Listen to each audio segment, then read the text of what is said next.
Dahmer by Derf Backderf is an incredible graphic novel about serial killer Jeffrey Dahmer's high school days, told from the perspective of Backderf. Backderf and Dahmer were friends in high school, although Google defines a friend as a person whom one knows and with whom one has a bond of mutual affection, and Backderf and Dahmer are far from this. One stylistic element that Backderf chooses to do is the way he draws. Of course, if you recall the graphic novel we read by him earlier in the semester, Kent State, 4 Dead in Ohio, you'll remember the way that he draws people. Some good examples of this form of drawing are on pages 47 and 48.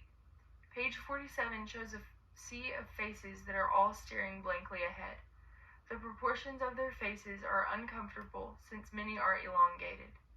On page 48, the thing that is most odd to me is the bottom right-hand panel. The way the two boys' mouths are postured is just unsettling, and the fact that they're staring into one another's eyes is just creepy. Another stylistic element is when Backderf highlights Dahmer by making the background dark and making him the central figure in a panel. Backderf does this on pages 55 and all through part 5, Fade to Black, as well as multiple other places in the novel. Backderf seems to do this in some places where readers are finding out some pretty dark things about Jeffrey Dahmer. Page 55 depicts Dahmer in the darkness as we find out he fantasizes about sleeping with men's dead bodies. Part 5 shows Dahmer being pulled over by the police with some very suspicious trash bags in his trunk. It does not show what's in these bags, but it's obvious from Dahmer's reaction that it's something horrible, like a dead body. Another thing that Backderf does that is pretty interesting is he adds outside sources to his graphic novels. He does this on pages 56, 57, 117, and 118. This is so cool to see because we get to see some artifacts that include some of Dahmer's past. Pages 56 and 57 depict an actual drawing that Backderf drew in 1975. Backderf used to draw Jeffrey Dahmer as different objects. Here we see him as a telephone pole and a bag of groceries.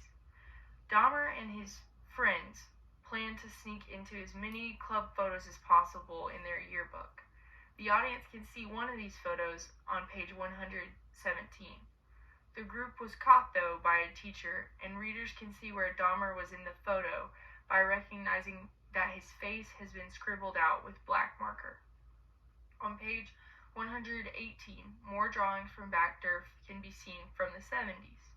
These drawings were used for student council campaigns, the school paper, the yearbook, and art class assignments by Backderf. These outside sources paint Jeffrey Dahmer to have sort of a sad childhood and high school career. It appears people around him treated him more as an object than an actual person. But please do not misinterpret this to be any kind of sympathy I have towards him. Backderf says it best at the beginning of the book when he says, "It's my belief that Dahmer didn't have to end up a monster, that all those people didn't have to die horribly. If only the adults in his life hadn't been so inexplicably, unforgivably, incomprehensibly clueless and or indifferent. Once Dahmer kills, however, and I can't stress this enough, my sympathy for him ends." For this kind of text, the criteria in which I will be evaluating it includes how the author uses his art, how accurately he portrays the story since it's based off of true events, how well the story flows, and how well do the panels convey the world around the character. I think that Backderf does an excellent job with his art. He's obviously doing this style on purpose since it's fluent throughout all of his graphic novels. It does make me personally uncomfortable, though. As far as I can tell, Backderf has told the story very accurately.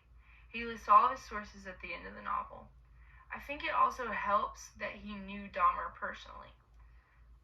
I think that Backderf does a decent job at depicting the world around his characters, although I do think personally that it lays pretty flat for the most part.